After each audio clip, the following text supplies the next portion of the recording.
Hi everybody, welcome back to Small Caliber Arms Review. I'm Richard. Today we're going to have a Tale of Two Schofields. One of them is a Cimarron, the other one is a Barra. Barra, it is a BB gun pretty much. It's a 410 feet per second Model 3 Schofield, but it's a BB gun, CO2 powered one. The whole reason I picked this up was because, obviously, if you've seen the movie 310 to Yuma, the second one with Russell Crowe and the other guy, Ben Foster, that's it. Okay, with Russell Crowe and Ben Foster. They're both good movies, the original one and the remake with Russell Crowe and Ben Foster. Ben Foster plays a character called Charlie Prince in the movie, and he is Ben Wade's, Russell Crowe's character, Ben Wade. He's his right-hand man. He's his number two, you know what I mean. Anyways, in the movie, he has a holster. This is called the Flames of Hell. Will Gormley made this holster for the movie, and I love the holster. Unfortunately for me, he carries two Schofields, and if you've ever priced a Schofield, they are not cheap by any means. This is the Cimarron one. Now, I also goofed a little bit because I bought this with an 8-inch barrel, and the ones in the movie were 7-inch barrels. So it's going to be a little bit longer. It's still got all the factory oil on it. I have not fired this thing, and I've actually had it for quite some time. I just haven't got to take it out and shoot it yet. But it is a Smith & Wesson Model 3, the Schofield. This one is chambered in 45 Colt, which is not correct. It's a little longer cylinder. It's a more modern ammo. 44 Schofield is pretty hard to find. So I got this one in an 8-inch barrel, and I should have just held out a little bit longer because I have found some 7-inch barrel ones available here recently, but they're still very expensive. Now the Barra Schofield I've got here is a 7-inch barrel. And like I said, this is a BB gun. So one of the things I want to do with this is, I mean, it looks just like it. We're going to do a comparison of the two to see how this compares with the original Schofield, because even Barra themselves, who sent me this gun, wanted to know what the differences were or the similarities were. So we're going to do a little comparison of these things. Then we're going to take this thing out on the range and give it a few shots. I'm not quite ready to do the Schofield video yet because I want to do the whole character thing. It's just something I like to do. The hat I've got is wrong. I'll have to make one for it. The coat is pretty close. The scarf that I'm wearing underneath there is actually, my daughter made that for me, and it is a really good replica of the one that he wore in the movie. And obviously he didn't wear blue jeans. He wore these kind of funky orange wool pants. I might do some out of orange suede anyways, but there's still a lot of things I got to do before I actually do the Schofield version of it. But I really needed two Schofields, and this was a much less expensive option for a Schofield compared to a real Schofield, or even Cimarron's replica of a Schofield. Anyways, let's get the two of them out of the box, put them side by side, and take a closer look at them. All right, here they are, the two Schofields. Obviously, this one is going to be closer to an original just because it's an actual firearm. It is the 8-inch barrel. It is chambered in 45 Colt. It does have a little longer cylinder on it because it's 45 Colt and not the 45 short Colts. You know what I mean. Anyways, and this is a little different finish on it. It's a gray kind of a color on it. The grips are pretty close to it. It's actually not a bad reproduction of the actual firearm. The barrel is shaped pretty much the same way. The underlug on there, the hinge part there where it pivots open. The triggers look like they're pretty close to the same. The trigger guard. The grips are a little bit different. There's a little kind of a notch cut out there. This is not like that. They got the one screw in there that holds them in. This one's going to be a little different because it actually holds the CO2 cylinder right inside there. So this is made to pop out, you know, pretty easily. So that screw is actually non-functional. So that's where your CO2 cartridge goes. And to load this one, you're going to do the same thing. You're going to open it up, and it does push the shells out like that. Now these shells are actually pretty much individual BB holders. You put the BB right down inside there, and then you put it in there, and it does just like the actual Schofield does. You pull the hammer, the cylinder rotates, you pull the trigger, it fires, and it's going to have, there's a little safety right on here. So you've got a safe position right there. Red, you've got a fire position there, so you pull the trigger, it goes up, hits the little plunger there, which lets a little bit of CO2 go through there, and then comes out the end of the barrel. Now the end of the barrel looks like it's nice and big right there, but it's actually, if you can see down inside there, there's a much smaller opening for the BB to come out. It's kind of recessed back in there a little bit to make it look more authentic. Flip it over the other side, check it out. You can see the little latch piece up here on the top is different. So on the Barra, it pulls back like that, and that lifts up. On the Schofield, or the Cimarron Schofield, you pull the hammer back to the half-cock position.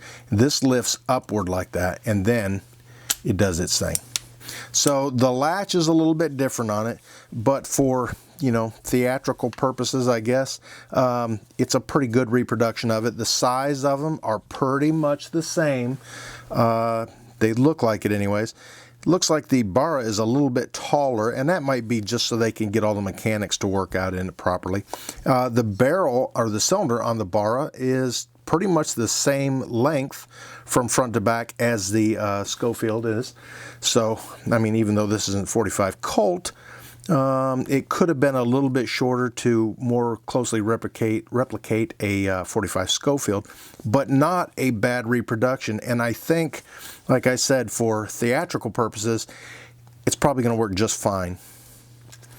And like I said, this one is closer to the original in the movie because it's a 7-inch barrel, and this one is an 8-inch barrel. Not a bad looking finish on either one of the guns. Some of them had kind of a, this is a color case hardened hammer on here, and the trigger guard. I think some of them, the actual frame part was color case hardened too. This doesn't have any of the color case hardening on it, on the hammer or the trigger guard. It's just that same kind of matte gray finish on it. But it's got a good weight to it. It's got a good feel to it. It doesn't feel like a cheap toy or anything. Now, one of the things this doesn't do is it doesn't kick those out to go flying, which is good because you need to have these anyways. So you're going to pull those out, load your BB in there, and then load it back in there in each one of them. And then you'll be ready to fire. We're going to take this thing out on the range and give it a few shots too. We're not going to do this one yet because I just want to finish the whole outfit before I do that. But I think it's a pretty good replica of an actual Schofield, or at least a replica of a Schofield anyways. There's the Barra Schofield, some of the paperwork that comes with it. The number 3 BB revolver. It's got all your instructions in here and your warnings, what to shoot at, what not to shoot at. And with BBs, you definitely don't want to shoot at hard surfaces because they're steel, they don't deform, and they will bounce and come right back at you, that's for sure. And this is not a toy. This is an actual, I mean, it's a BB gun, but there's actually a projectile that comes out of there at 410 feet per second, and that's enough to do some serious damage. And I want to get this pattern done. I want to get this holster done, and I need the 2 guns to go in it, so there they are. I may pick up another 8-inch Schofield later on, but man, those things are pricey. Okay, I've got the Barra Schofield out here, and I've got some of the 12-gram CO2 cylinders. These little steel tanks that got compressed CO2 in them. I just picked up a 12-pack of them, and in my shot glass, I got some shot in here. I got some actual 177 caliber BBs, and that's what this thing shoots. Now, to load these, all you got to do is take your cartridge out of there, and there's a little hole in the end there, and you push a BB down in there, and I'll show you that up close real quick. All right, in the what appears to be the lead end, you got that little hollow piece in there. All you do is just stand it up, drop your BB right in the top, and push it down in, and it'll make a little pop when it goes in there, and it's locked in there. It's not going to fall out on you. A lot of times BB guns have a magnet that holds the BB right at the end and the bolt, and then the air pressure will push it off of there. Get your cylinder or your Schofield opened up, drop your round in there, and then close it up, and you're ready to go. We're going to put it on safe, which is this little lever right here is going to be pushed forward toward the white dot. Red is going to be fire, so we're going to push it up, and you can't pull the hammer back with it being on safe either. So you've got to have it all the way back to be able to do it. So we're going to keep it on the safe position, and we're going to open up the hand grip here. And here's a neat little tool right here molded into it. This is an Allen wrench that's going to be used to tighten that down, or to tighten your cylinder down, I should say. So you're going to go ahead and put this in up there. There is the storage valve is up there in the top. And then you're going to take your hand grip here, your left side grip, has that Allen wrench piece put on it, and you're going to put it right in the end there. There's an Allen or a hex key bolt right inside there that you're going to put that in, and you're going to tighten that down until that cylinder is pushed up and punctures that seal on the end there. You might get a little bit of gas releasing from there. Go ahead and get your safety glasses on just to keep anything from getting in your eyes, and go ahead and tighten that up.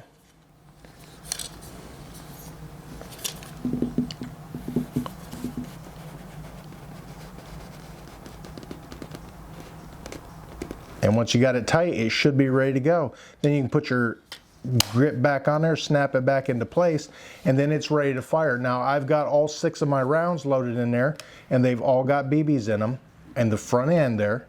So we're going to go ahead and take an accuracy shot up there at the 7-yard, 10 yards. We're going to do it from the Caldwell matrix up there on the paper target and see what we get. All right, we'll go ahead and take the safety off, pull the hammer back all the way, and give it a try. And let's do 5 shots, and then we'll see what we get.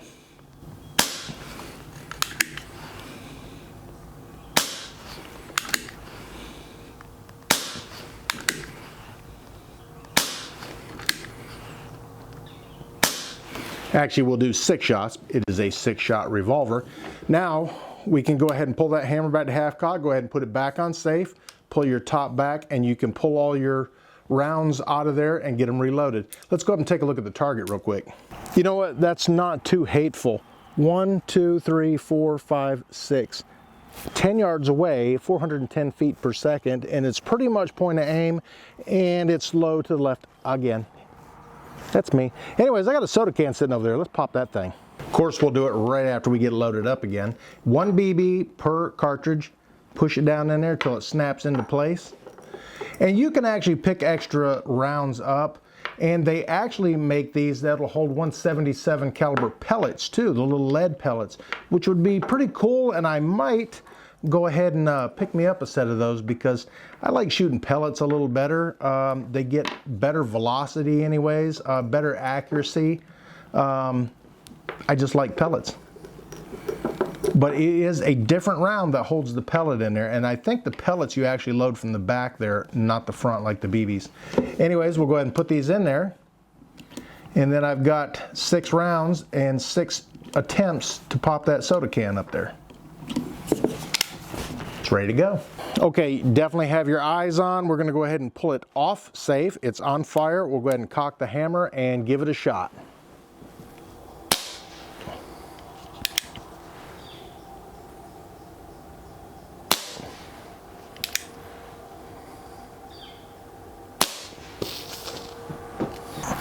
Believe it or not, I was shooting low and to the left again. And I just kind of grazed it on the side there. I got another soda can, let's try it. This time I'll see if I can hit it right in the end. I've got 3 more shots left in there because, yeah, I missed a couple times. We'll give it another try.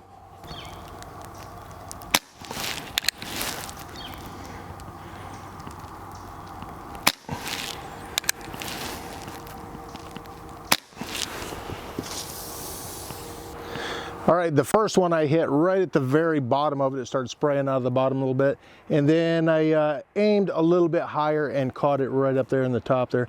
So 410 feet per second is enough to pierce a aluminum can with a little bit of really bad tasting strawberry stuff in it. Anyways, didn't do too bad. All right, I'm gonna take a couple shots at the steel target up there. I know I told you BBs shouldn't be shot at hard surfaces. The way I've got this thing set up, it is set at an angle so nothing should come back directly at me. It should go off that way when it ricochets off the steel. And I've got my eye protection on there and a good leather coat on, so we'll give it a try and see how it does.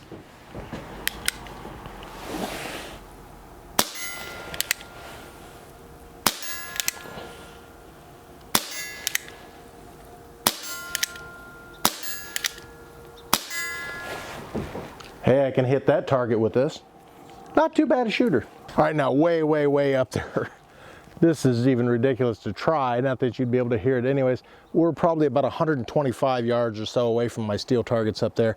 I'm just gonna go ahead and try it. I'm gonna aim real high.